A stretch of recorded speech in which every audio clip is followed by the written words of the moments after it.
Well, shit. February 26, 2013, I basically recorded the whole show and forgot to hit frickin' record. Let's make sure I'm recording now. Alright. Let's start all over. Okay.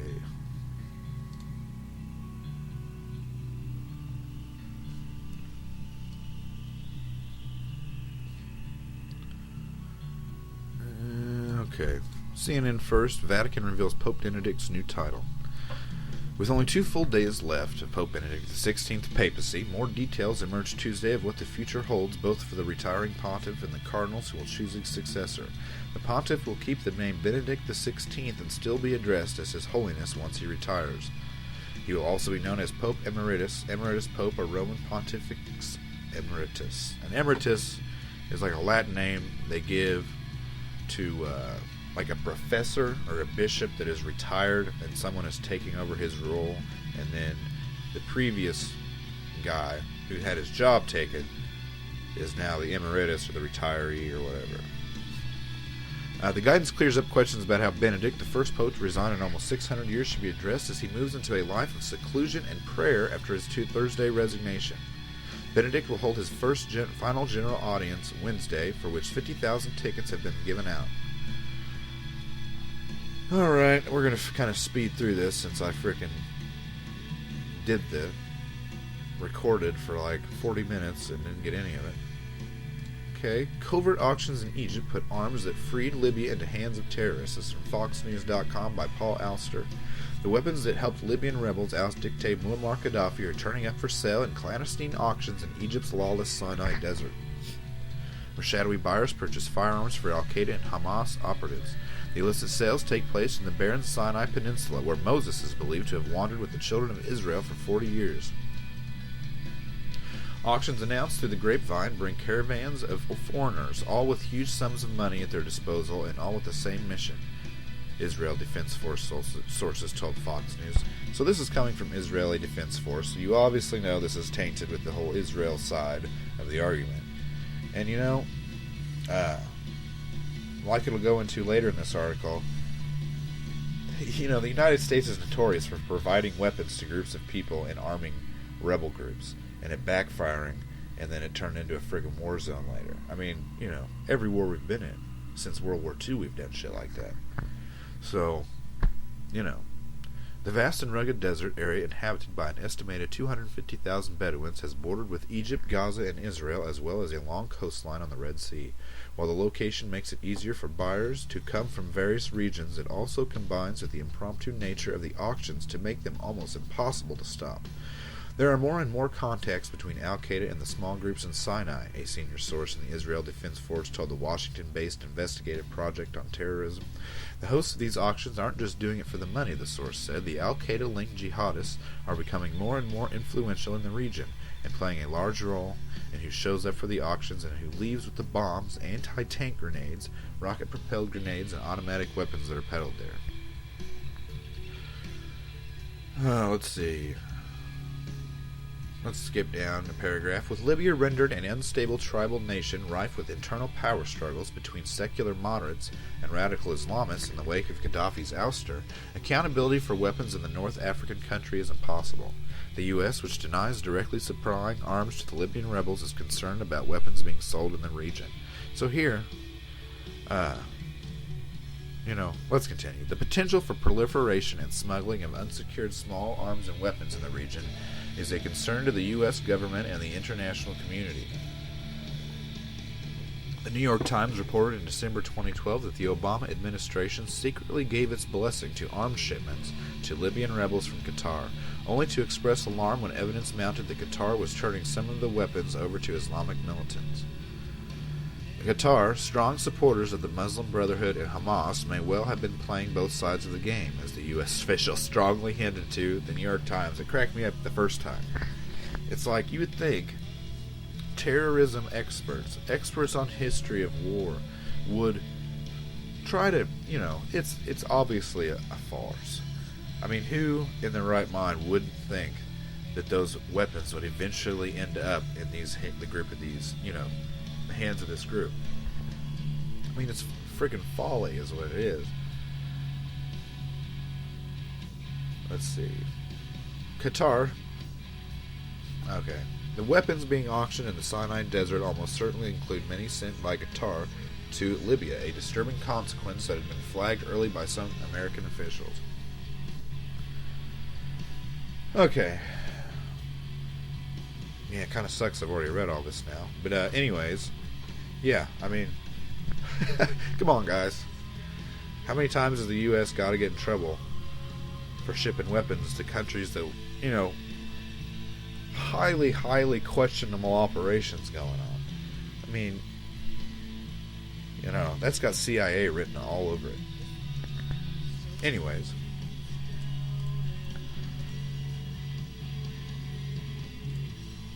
Americans Die Younger. This is from WakingTimes.com by Ginger Garner, guest writer. Alright. A report published last month by the Institute of Medicine entitled U.S. Health and International Perspective, Shorter Lives, Poorer Health was released on January 9th, 2013. Okay, let's skip down here. And this is an excerpt from this report. A new report released last month found that Americans are unhealthier than 16 other developed countries. The report, which was compiled by the National Research Council and the Institutes of Medicine, found that despite the fact that Americans spend the most money per year on health care, we are not healthier or living longer than any other countries. Several factors contribute to U.S. debility, such as a large, uninsured population, high consumption of calories, high drug abuse, less use of seatbelts, high levels of poverty, high reliance on cars, and low physical activity. No single factor explains the overall status of American health. Of the health areas studied, Americans ranked worse than other countries in 9 categories, including, among others, drug abuse, heart disease, obesity, and diabetes and lung disease. The study found that U.S. men live the shortest lives of all 16 countries at 76 years. U.S. women ranked second to last at just under 81 years. Americans are more likely to die younger because of illnesses like obesity and heart disease. I don't think most parents know that on average, infants, children, and adolescents in the U.S. die younger and have greater rates of illness and injury than youth in other countries, said Dr. Stephen Wolf, chair of the panel and of the Department of Family Medicine at Virginia Commonwealth University, according to NBC News. And you know,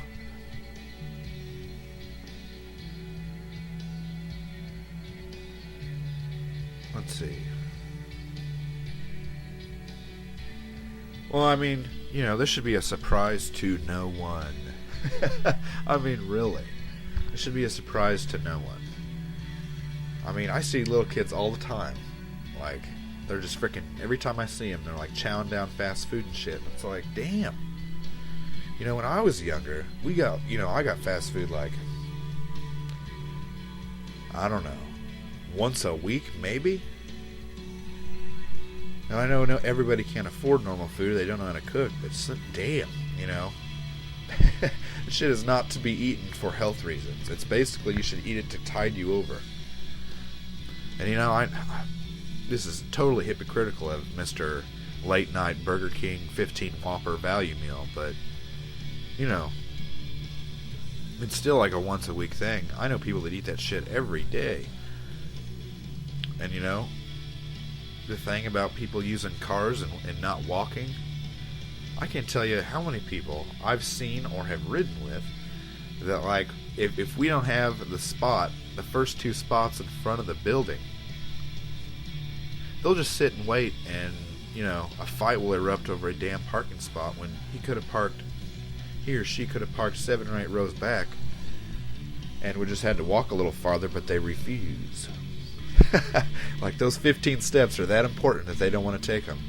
It's like, god dang, I don't get it. I think a lot of shit would probably be fixed if people would just park near the back of the parking lot. You know, I don't know. People are insane. I'm insane. What are you gonna do? Alright.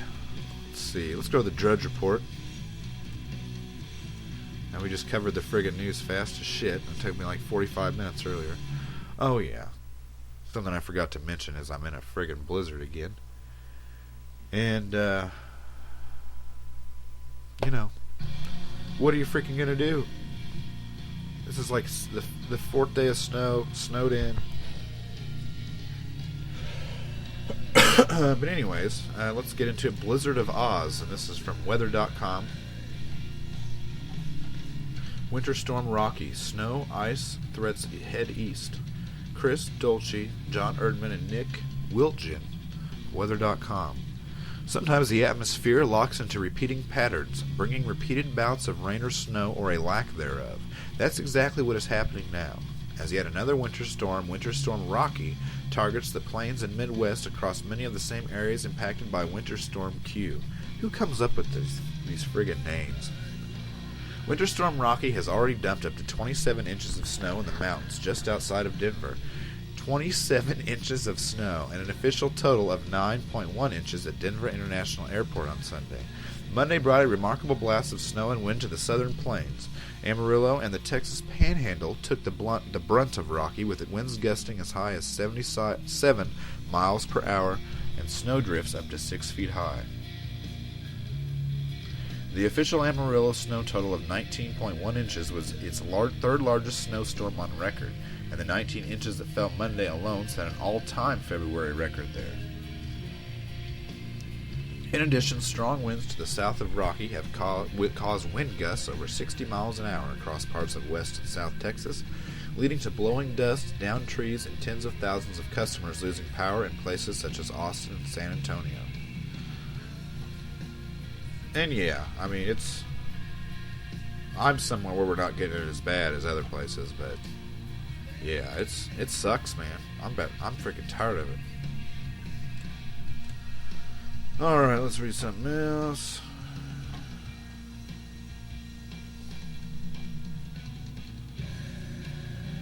Bernanke defends asset buying as benefits outweigh risks. Federal Reserve Chairman Ben Bernanke defended the central bank's unprecedented asset purchases, saying they are supporting the expansion with little risk of inflation or asset price bubbles. We do not see the potential costs of the increased risk-taking in some financial markets as outweighing the benefits of promoting a stronger economic recovery, Bernanke said today in testimony to the Senate Banking Committee in Washington. Inflation is currently subdued and inflation expectations appear well anchored. Automatic federal budget cuts set to begin March 1st will put a significant burden on the economy if lawmakers can't avert the reductions, Bernanke told lawmakers on the first day of his semi-annual monetary policy report to Congress. He also urged lawmakers to put the budget on a sustainable long-run path. Bernanke and his colleagues on the Federal Open Market Committee are debating whether to curtail $85 billion in monthly bond buying amid concern the Fed's record $3.1 trillion balance sheet may encourage excessive risk-taking by investors and complicate the Fed's exit from easing. Several participants at the January 29th and 30th meeting said the Fed should be prepared to vary the pace of purchases as the economic outlook changes, according to minutes released last week. Alright, and I'm back. We'll just skip that article, but yeah, classic Federal Reserve shit. Pass more laws, pass more laws, pass more laws. That's all I ever hear. Let's see. Let's go back to Drudge Report. I like the Drudge Report.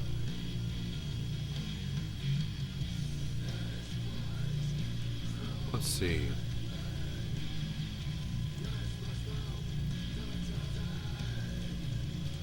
Oh, God.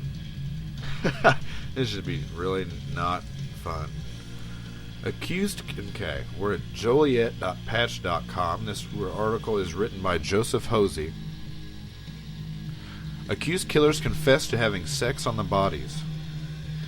Nightmare on Hickory Street Part 1. After the savage strangling of two young men, two of the accused killers decided to have sex atop the corpses of the victims, police learned. Joshua Minor remembered his teenage girlfriend confiding years back that she wanted to have sex with a dead guy, states a police report documenting last month's double murder on Hickory Street. That's why, and this idea, necrophilia, is a way in which, God, I'm going to get into a whole freaking subject here. We're going to get into Satanism for a minute. Pardon on my sniffing and sorting over here. To begin with this conversation, I must make the differentiation that there is different types of Satanism, okay? You have Luciferian Satanism, and which is basically the worship of wisdom, the intellect, and the light.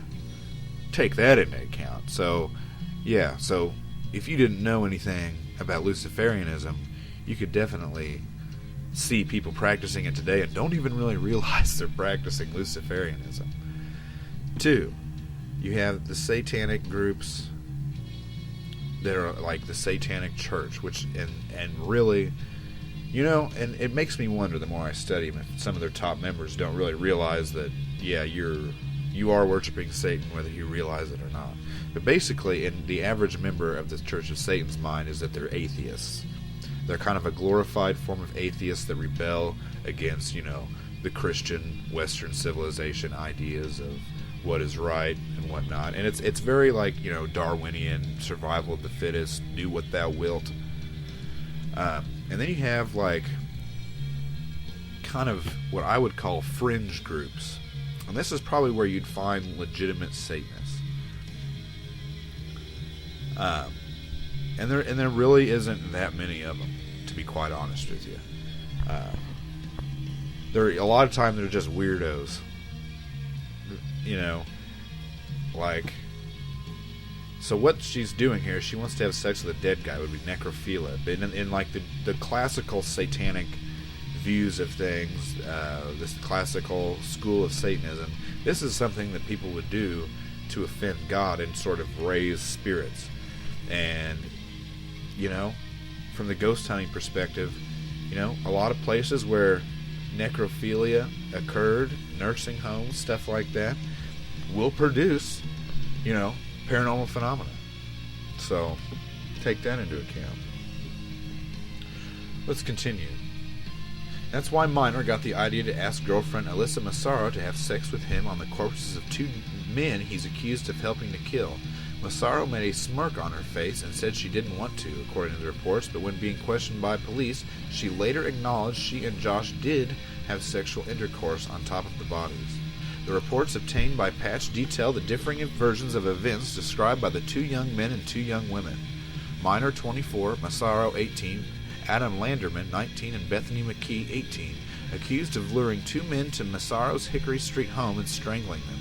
Police found the bodies of Terrence Rankins and Eric Glover, both 22, face down inside the house on Juliet's near west side on the afternoon on Thursday. Plastic bags were tied around the dead men's heads, according to the reports. One of the men was bound. The other looked as if his hands had been tied at one time. After the men were killed, McKee left Massaro's house at least 2 times, according to statements in the police reports, including one trip to take her year-old child to a babysitter. McKee related that during the night that Josh wanted to put the bodies together, which they did side by side, and they put something over the bodies, which was beige in color, and they were going to have sex on top of the bodies, the report said. McKee relates that she did not stick around for that.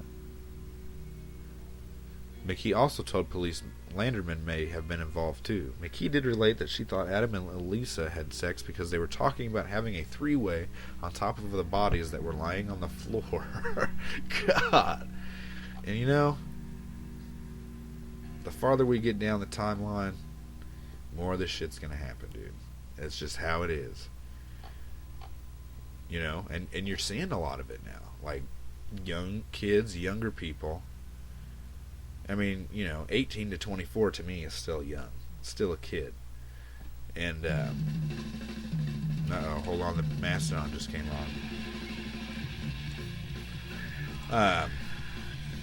Yeah, you're going to see a lot more of this, you know, and it sucks and it's sad and it's freaking weird, but look what people are surrounded by nowadays. I mean, it's, I don't know. I mean, you know, what the hell are you going to do?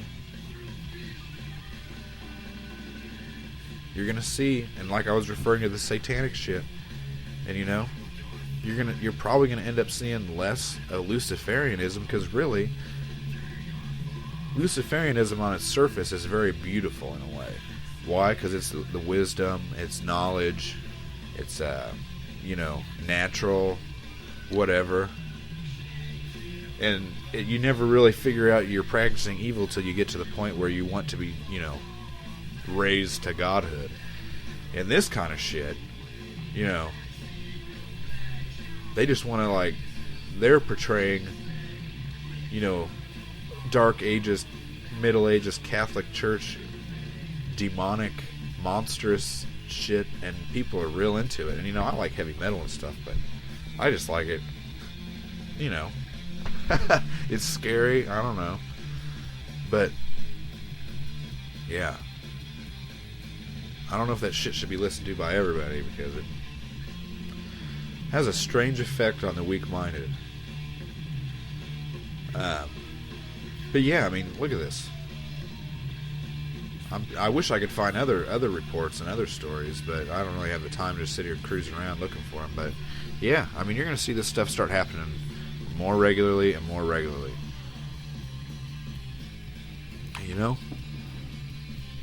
What the hell? I could almost tolerate people being on the Luciferian end, but when people are starting to get into necrophilia and dark ritual, and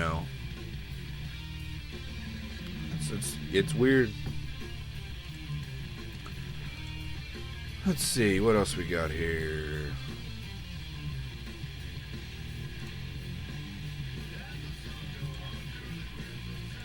See if I can find anything else on here worth it. I think I already shared that story.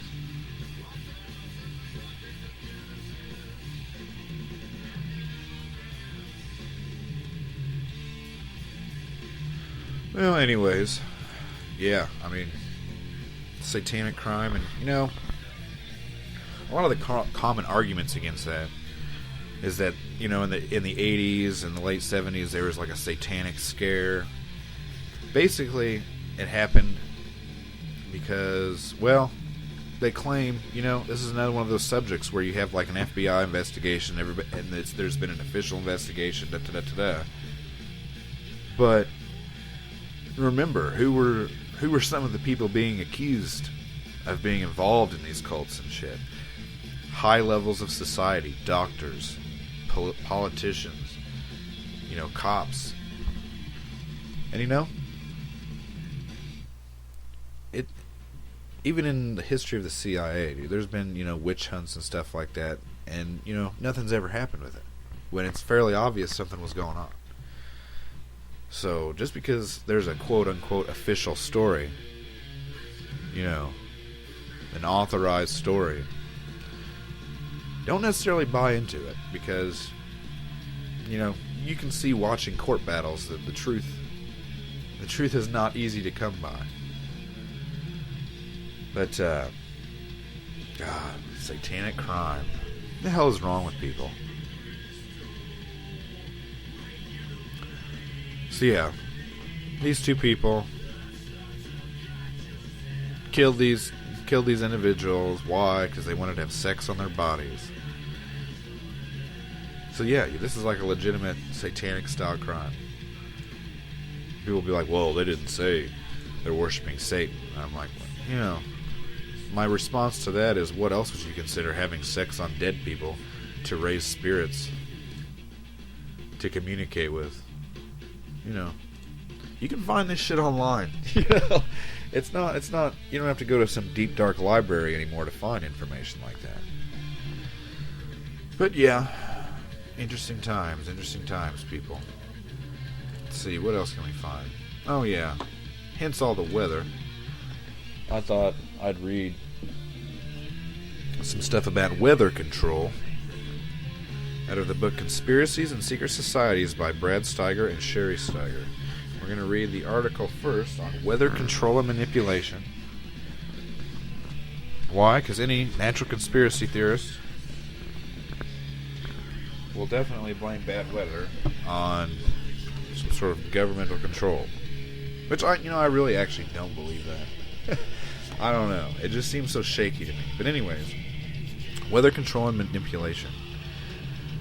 And as classic, tradition, the name has to be almost impossible to pronounce, Zbigniew Brzezinski, who served as National Security Director under President Jimmy Carter, as founder of the Federal Emergency Management Agency, or FEMA, and as the first director of David Rockefeller's Trilateral Commission, has described control of the weather as a key element of strategy in future wars. In his book Between Two Ages, America's Role in the Technotronic Era, Brzezinski writes that the advanced technology of electromagnetic psychotronic weapons, quote, will make available to leaders of major nations a variety of techniques for conducting secret warfare of which only a bare minimum of the security forces need to be apprised. Bernard Eastland, inventor of HAARP, High-Frequency Active Auroral Research Program, made it no secret that this device had the capacity to modify weather. As an example, he said that it was possible to alter upper atmosphere wind patterns by constructing one or more plumes of atmospheric particles which will act as a lens or focusing device. Such a moving plume, Eastland explained, could serve as a means for focusing a vast amount of sunlight on selected portions of the Earth. Even further, such plumes could be formed to serve the same functions as nuclear devices, quote, without actually having to detonate such a device. In 1990, the U.S. Air Force Research Laboratory and the Office of Naval Research began to construct their HAARP facility approximately 8 miles north of Gacona, Alaska. The Alaskan site was chosen because Alaska is the only state in the auroral region. In addition, the ionosphere over the HAARP facility can be characterized as mid-latitude auroral or polar, depending on how active the sun is, and according to the official website. The high-frequency transmitter and the scientific observation instruments require a quiet electromagnetic location. Conspiracy theorists are convinced that there is much more going on at the HAARP facility than the Air Force and Navy admit, and they are not alone in their suspicions. Dr. Rosalie Bertell confirmed that U.S. military scientists, quote, are working on weather systems as a potential weapon, end quote. In her book, Planet Earth, The Last Weapon of War, Dr. Bertell warns that electromagnetic weapons have the power to transmit explosive and other effects, such as earthquake induction, across intercontinental distances to any selected target site on the globe with force levels equivalent to nuclear explosions. Former French military officer Mark Filterman stated his conviction that by the early 80s, both the U.S. and the Soviet Union had already mastered the science to unleash sudden climate changes, such as hurricanes and droughts. Interesting. Many researchers are certain that the military and or the New World Order / Illuminati are utilizing Nikola Tesla's discoveries in HAARP technology and in other weather control devices. Tesla's electronic and electromagnetic breakthroughs were never fully realized because they were judged too futuristic and sensitive by the scientific establishment of his time. Tesla believed that some of his inventions could manipulate the weather, even to the point of controlling earthquakes. He once boasted that with one of his power vibrators, he could shake down the Empire State Building. Tesla was confident that the frequency on his resonant vibrator could pass through the Earth with almost no loss of energy, and that such an invention could be used with deadly effect in warfare. If the vibrator were to be built large enough, Tesla warned, it could transmit mechanical vibrations through the Earth that could literally split the planet in half. And a lot of people love Nikola Tesla, and were like, well, they killed him because he would have provided free electricity and all that. But think about this other shit he's talking about here. Inventing a vibrator that could tear the Earth apart? Lieutenant Colonel Thomas Bearden, a well-known nuclear engineer and Tesla researcher, has said that the Tesla magnifying transmitter can literally send energy waves through anything.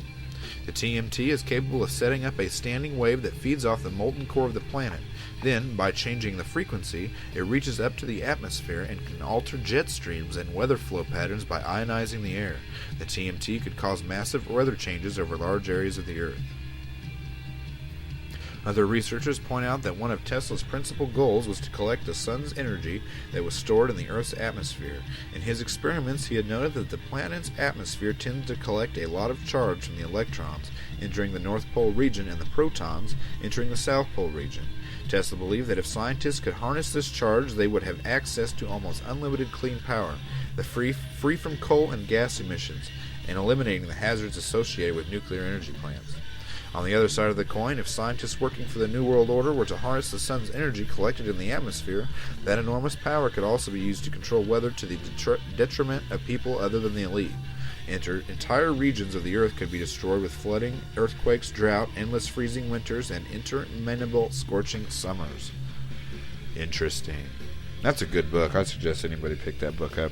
And what I like about it, and actually what I like about Brad Steiger as a writer, and a lot of people that I look up to, they think Brad Steiger is it.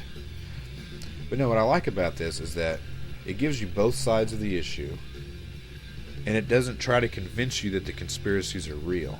It just tries to give, the story behind it, what other people say about it, and the background on it. And it's a friggin' encyclopedia of conspiracy theories. This book is, let's see here, like 600 pages long, something like that.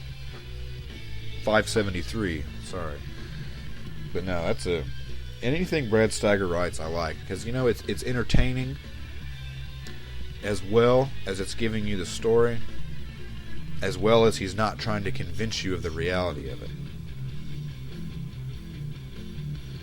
So